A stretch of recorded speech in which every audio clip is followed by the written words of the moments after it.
बोलो बद्री विशाल की जय। जब भी मैं देवताओं के इस धाम में कदम रखती हूँ तो बार बार एक सवाल उठता है मेरे मन में।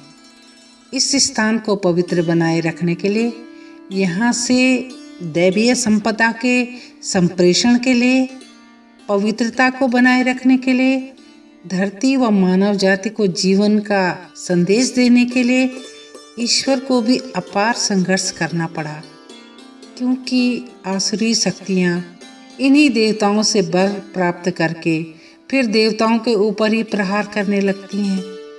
भस्मासुर ने शिव से वर मांगा और फिर शिव को ही भस्म करने चल पड़े। मधुकैटभ ऐसे ही दानव थे।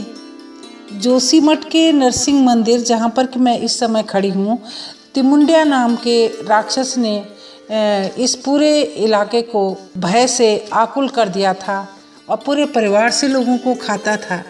उसको बस में करने के लिए माँ दुर्गा स्वयं अपने 9 रूपों के साथ आई। यहाँ पे दुर्गा का मंदिर है। जो अनेक बार यह भी सवाल उठता है कि यज्ञ में विघ्न डालने के लिए ये मायावी राक्षस क्यों आते हैं।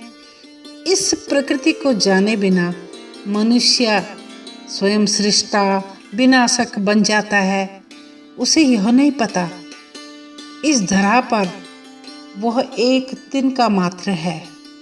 हमारे चारों ओर प्रकृति का यह विराट स्वरूप हमें दीक्षा दे रहा है। मुझे जानो, मानव के अहम पर एक करारा व्यंग करता है। हिमालय से निकलती ये कल कल निनाद करती गंगा अलखनंदा का विहंगम स्वरूप, ये ऊंची ऊंची चोटियाँ मानो कह रही हूँ संगच्छध्वम संबद्धध्वम।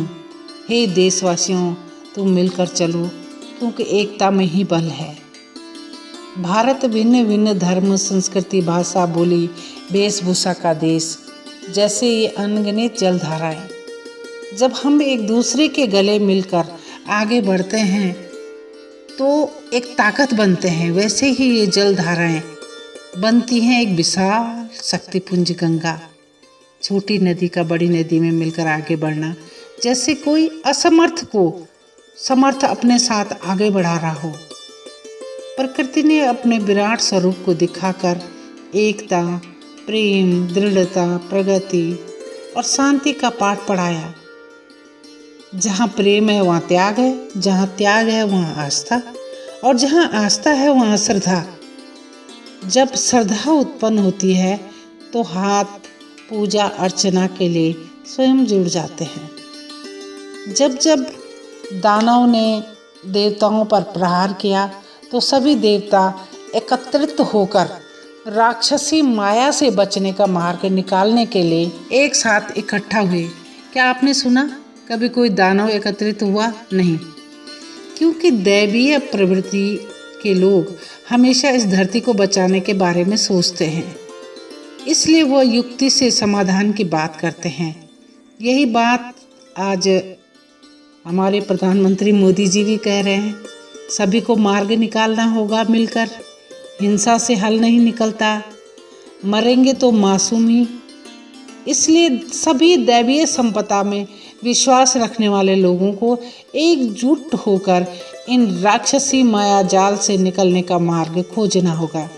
संपूर्ण मानव जाति आज फ्रांस के उन मासूमों के साथ है। हृदय से हम उन्हें श्रद्धांजलि अर्पित करते हैं।